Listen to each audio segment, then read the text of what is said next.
In a world of excellence and achievement, where greatness knows no boundaries, comes the most prestigious event of the year, the Philippines' Finest Business Awards. This is not just an award ceremony, it's a platform that propels businesses to new heights, showcasing their achievements and igniting the spirit of success. Join us for an unforgettable night of glamour and celebration as we honor the best of the best in their industry. Be part of this momentous occasion and witness greatness being recognized. Save the date and be part of history. The Philippines' Finest Business Awards, where legends are born and success stories are made. We would like to extend our deepest gratitude to our esteemed sponsors who have made this remarkable event possible.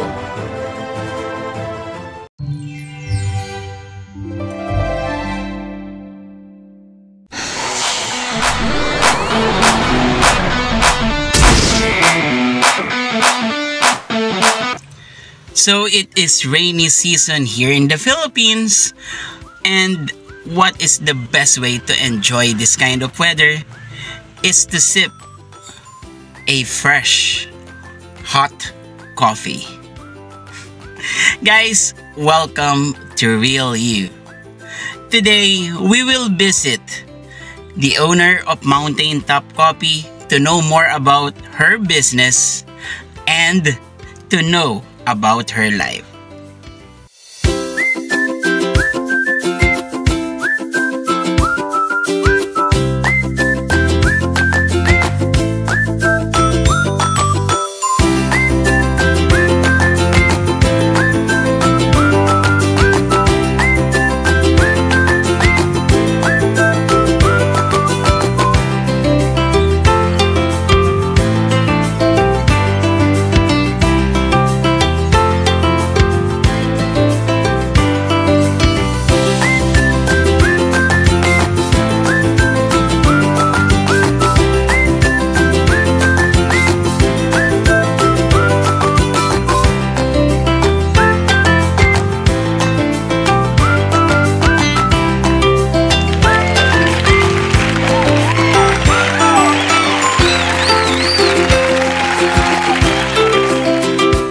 Good evening at welcome sa Real You.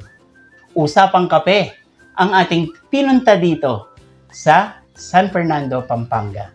At dahil dyan, makakasama natin ang may-ari ng Mountain Top Coffee. Hi ma'am, good evening at welcome po sa program.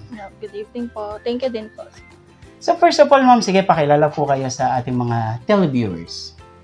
I'm Marie Antoinette Medina, owner of Mountain Top Coffee Beans. So, kailan po nagsimula si Mountain Top? Nag-start si Mountain Top Coffee Beans nung first year pandemic. So, kasagsagan ng lockdown. Then, bawal pong lumabas. Then, dun sa first 2 months, parang dun ko na, parang okay. Dahil nung time nung lockdown is nauso si Dalgona Coffee. So, ayun.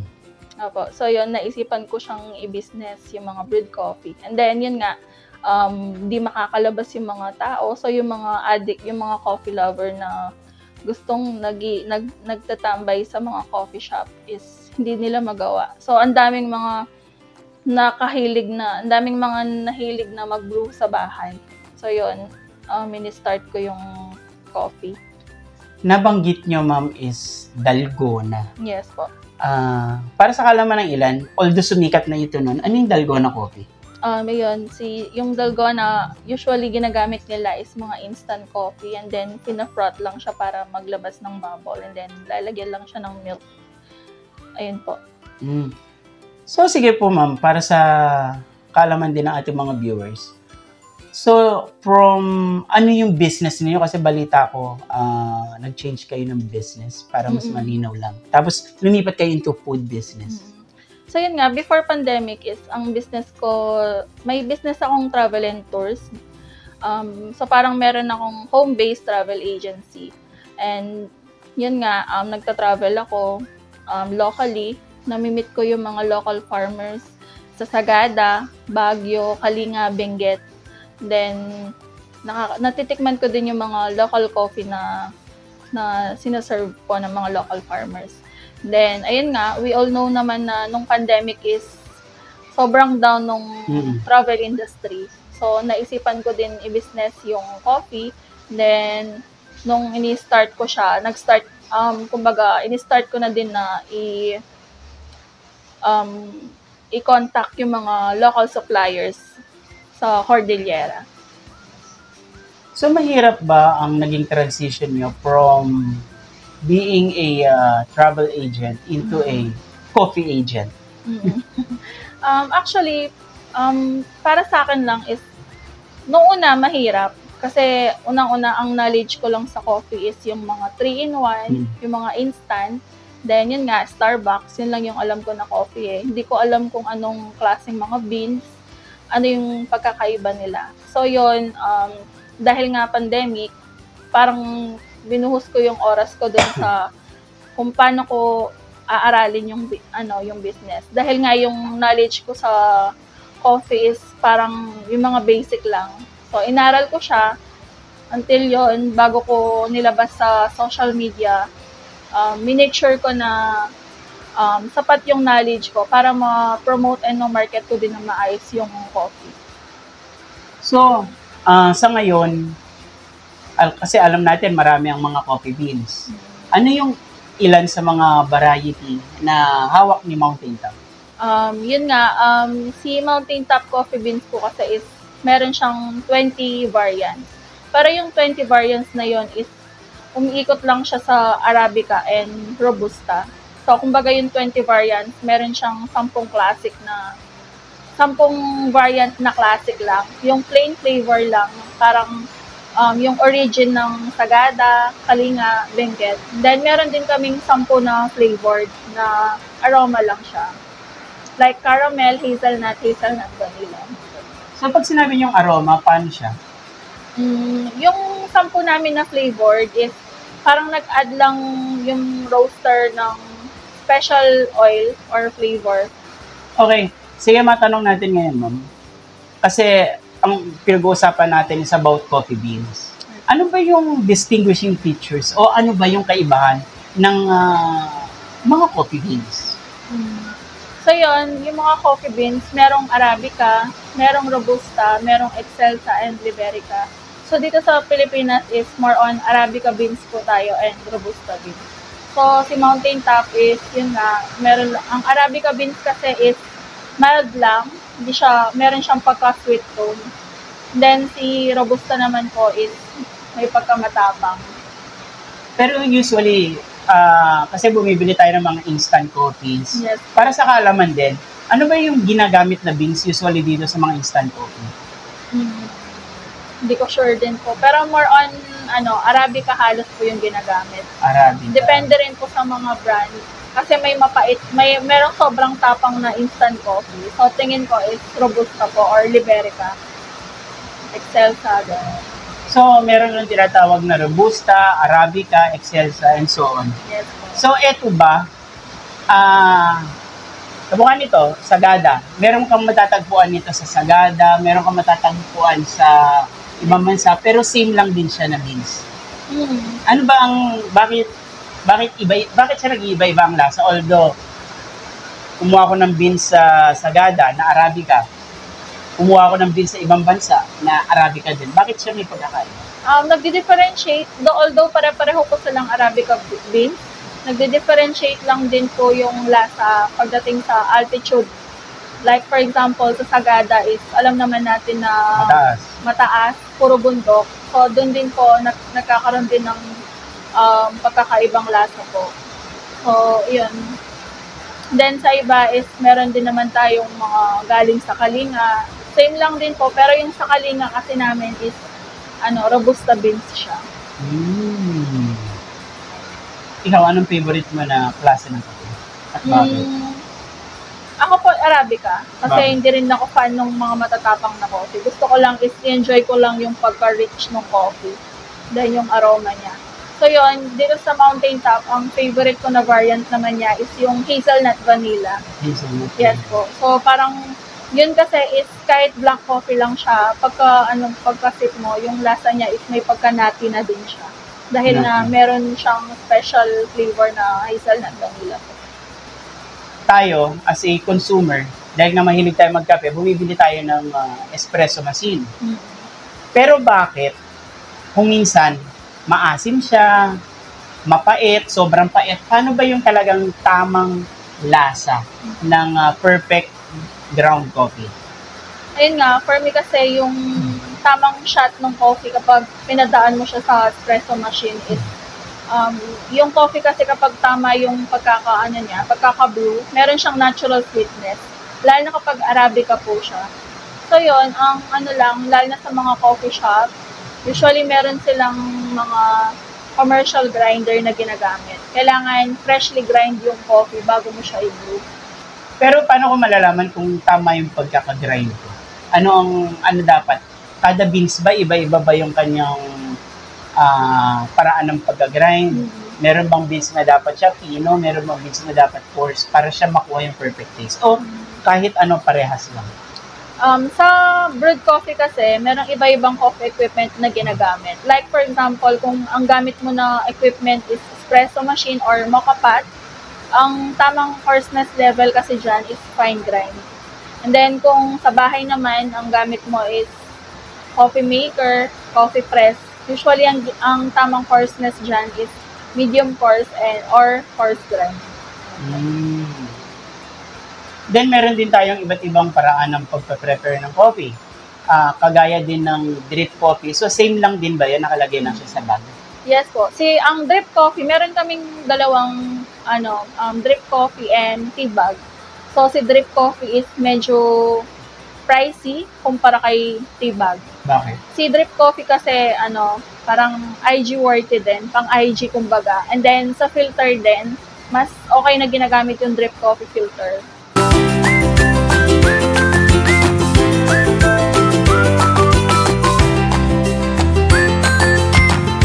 This episode is brought to you by Philippines Finest Business Awards and Outstanding Achievers 2023.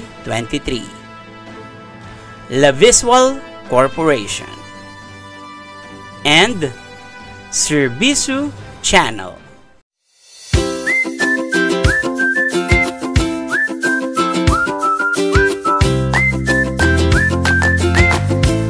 From the coffee business, let's move on to a more personal note. Yes. Matanong natin, ma'am, eto bang pag-transition is mahirap?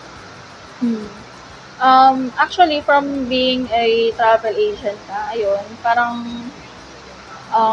sa una, parang nahirapan ako dahil nga hindi sapat yung knowledge ko. So, yun, nag-aral lang din po ako. In-enjoy ko yung dahil nga pandemic that time, wala akong ibang ginagawa. Parang binuhos ko doon yung oras ko sa pag-aaral ng business ko, yung coffee. So, mahirap ba siyang pag-aralan? I mean, ang coffee ba is very complicated na pag-aaralan siya ng normal na individual? Para sa akin, dahil nga ako po is coffee lover, so parang yung pagiging curiosity ko is parang yun yung ginamit ko that time. Baga na-curious ako sa mga bagay-bagay. Kaya na-enjoy ko yung pag-aaral ng nung pagre-research ko on my own dun sa mga beans, sa mga coffee beans ko. So, sa akin, hindi ako nahirapan dahil nga, coffee lover po ako. Then, besides coffee, do you have any other products? Aside kay Mountain Top na coffee po, na galing sa Cordillera, meron kaming actually, mga 1 year ago na siya na product. Meron kaming mga tableya na galing sa Batangas po. And then, meron din po kaming mga repack na coffee syrup, sauce, ganun. Then, we offer din po ng souvenirs na, kumbaga parang, na din namin, in-incorporate namin yung coffee. Mga wedding, pang birthdays, yun po. And then, sa iba, meron din po kaming ino-offer na mga tumbler or mug pang coffee. Wow! Kumbaga all-in-one na din po siya. Oo. So, biro nyo meron pala tayong mabibili o meron pala tayong makikita na souvenir na related sa coffee. Yes po. Ah. Kumbaga, yan nga, inano namin. Para unique po. Okay, so ano ang message mo para sa mga tao na let's say gusto mag-start ng coffee business? Sa mga ano po, kumbaga kung nag-start ka pa lang mag-business or kung gusto din na mag-start ng coffee business, ang message ko is, ayun nga, sa una is napakahirap. Kumbaga, lawakan mo lang din yung pagiging creativity. And then, kumbaga, wag ka mawawala ng pag-asa kung mag-start ka pa lang, walang sumusuport sa'yo. Yun nga, tuloy lang. Then, yung di mo namamalayan yung small business mo in the future or habang ine-enjoy mo siya, di mo namamalayan, nagiging successful na pala yung business mo. Sa mga, mostly sa mga kabataan naman, na nagbe-venture ng isang business, ano ang pwede mong ma-share sa kanila para sila ay maging successful? Sa mga kabataan na gusto mag-start ng business din po, hindi hadlang yung edad or yung pagiging bata para mag-start ng business. Kung gusto mo na siyang umpisahan mo na ngayon na. Ikaw ba, masasabi mo ba na yung business mo right now is successful o meron ka pang vision na hinahanap? Sa ngayon kasi parang, ayun nga, parang kumbaga ang dami nagsasabi, uy, ang success na ng business mo, kumbaga, ang lawak na ni Mountain Top, kumbaga nag-grow na si Mountain Top. Para sa akin, for me kasi parang hindi pa siya nag-sink in. Or for me, parang ayoko muna siyang i-assume na successful siya kasi ang dami ko pang vision para kay Mountain Top. Ayoko siyang i-assume dahil gusto ko, mas lumawak pa siya. Marami pa kaming pagdadaanan ni Mountain Top. Madami pa akong gustong kumbaga gusto ko pa siyang i-expand pa. So, yun. So, let's say 5 to 10 years from now, ano yung hinahanap mo ba kay Mountain Top? Yun nga, na-vision ko na in the next 5 or 10 years, si Mountain Top is hindi na lang siya dito sa Pampanga. Meron na din siya mga branch sa ibang lugar ng Pilipinas. And then, hindi na lang siya locally nagdi-distribute ng mga coffee, kundi internationally na din. Then yun nga, nililook forward ko din na magkaroon siya ng sariling cafe or coffee shop. Sa ngayon ba, meron ka ng mga partnerships sa ilang kahit mga simpleng coffee shops lang? Yes po. Madami na din po kaming mga local coffee shop na kumukuha ng supply sa amin regularly. Then usually, yun nga, umu-order po sila sa mga iba't ibang platform. Why should I choose Mountain Top Coffee than the other brands out there? Ayun nga, si Mountain Top is na-assure po namin na yung quality niya and yung pagka-roasting niya is fresh talaga. Bagong roast, bagong grind before po namin siya i-ship kay client. So yun, minimake sure po namin na yung quality niya since day one, nung natikman nila yung coffee namin, hanggang ngayon is pareho pa din po. In relation with that, matanong natin, paano ba natin malalaman na okay yung beans? Ayun po, malalaman naman na freshly roasted yung beans kapag especially dark roasted is oily siya, hindi siya dry. Pag kasi dry, parang matagal na po siyang stock. So, ang namin dyan, kumbaga ang basehan namin na newly roasted ang beans is oily po yung beans. So, dapat oily siya. So, malalaman especially mo pag dark. Pag medium roast kasi parang dahil nga hindi matagal yung pagkaka-roast niya. Si medium roast kasi talagang siya, dry. Medyo, ano yung pagkakaiba-iba ng lasa nitong dark roast, medium roast? Si medium roast, mas mapait po siya. And then, kumbaga yung kulay ng beans niya is medyo light. Unlike sa dark na parang sunog na medyo papunta na siya sa black na kulay. Si medium roast naman is mas mataas yung caffeine content dahil nga saglit lang din siya na roast.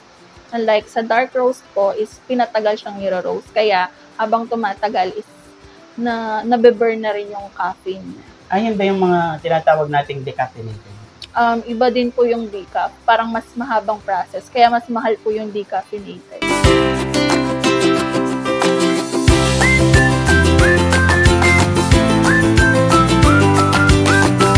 This episode is brought to you by Philippines Finest Business Awards and Outstanding Achievers 2023. La Visual Corporation and Servisu Channel.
And we're back sa Real You. Napanood nyo kanina yung video ng Mountain Top Coffee. At ngayon naman, papakilala namin sa inyo ang ilan sa kanilang mga produkto. Sige ma'am, pakilala nyo na. Bali, meron po kami dito yung drip coffee. This one is individual lang. Dito ba? Ito, individual lang po. Pang office, pang travel. So, ito is ang content niya is 1 piece na drip coffee. Then, ito din is drip coffee. 10 pieces po yung laman niya. So, ito naman is kapag nagta-travel ka ng mga ilang days, pwede mo din siyang dalhin. Ito naman po is, ito usually yung mga binibili ng mga consumer na mahilig mag-homebrewed. Ito is 250 grams. Meron din po kaming 125 grams, 500 grams, and 1 kilo. So, yun, ito is available ng whole beans, coarse grind, medium coarse, and fine grind. Ano yung masarap ba? Naalin po. Sa mga klase ng grinds? Depende po kasi talaga sa coffee equipment. So, kung ito, ang gamit mo is coffee press, ito po yung parang Pang coarse. medium. Coarse or coarse. And then, ito po is tea bags. Same din po dun sa drip, parang filter bag, meron na siyang filter bag. Hindi mo na kailangan ng coffee equipment. Etong si tea bag is parang mas, kumbaga, tipid version. Kung gusto mong magbagong buhay, na ayaw mo na ng instant coffee, pero ayaw mo mapagastos ng malaki. So, ito, si tea bag is, ito yung parang healthier version na hindi ka mapapamahal. Then, this one is Tablea po from Batangas.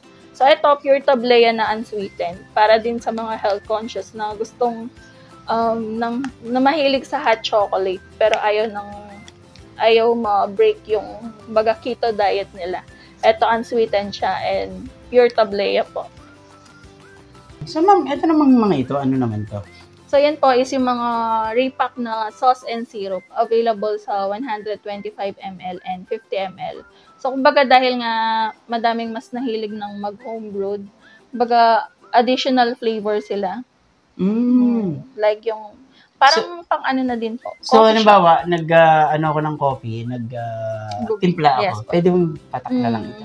Ito po, yung syrup, yan yung baga parang pampalasa talaga sa hot coffee. And then yung sauce naman yung sa mga frap, sa mga iced coffee, pang drizzle.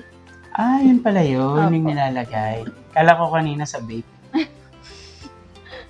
Ang dami nagkakamali. Okay, sige ma'am, lastly, hayun ang camera. Let's invite everyone to try Mountain Top Coffee. At saan pa kayo makakontakt? Try nyo po si Mountain Top Coffee Beans. Organic and locally from Cordillera Province po. For more orders and inquiries po, you can contact us through our Facebook page, Shopee, Lazada, TikTok Shop. Then, search nyo lang po, Mountain Top Coffee Beans. Ayan! Nako, Miss Marie Antoinette, maraming salamat for gracing this episode of Real You. And I know, mas marami pa ang susuporta dito sa Mountain Top Coffee. Kung mapapansin nga ninyo dito sa likuran, no? Napakadami ng award ng Mountain Top Coffee. And I know mas dadami pa ang mga ito. Guys, again, this is your host, Raymart Gutierrez, and join me again next week on another episode of Real You. So, kung gusto niyo din ma-feature ang inyong business o gusto niyo ipakilala ang inyong mga sarili, maaari lamang kayo mag-contact sa mga number na nasa ibaba ng inyong screen. Again, bye-bye! Is it hard to believe I'm okay? After all, it's been a while since you walked away. I'm way past crying over your finding someone else. You turned my days into nights, but now I see the light, and this may be a big surprise to you. But you've made me stronger by breaking my heart. You ended my life and made a better one start. You've taught me everything from falling in love to letting go of a lie.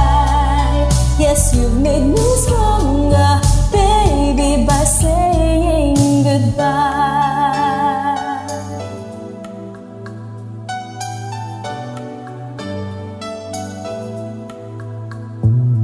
If you'd rather believe I'm not over you, go ahead.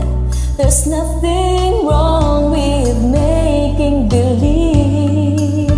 I know, 'cause I used to pretend you'd come back to me.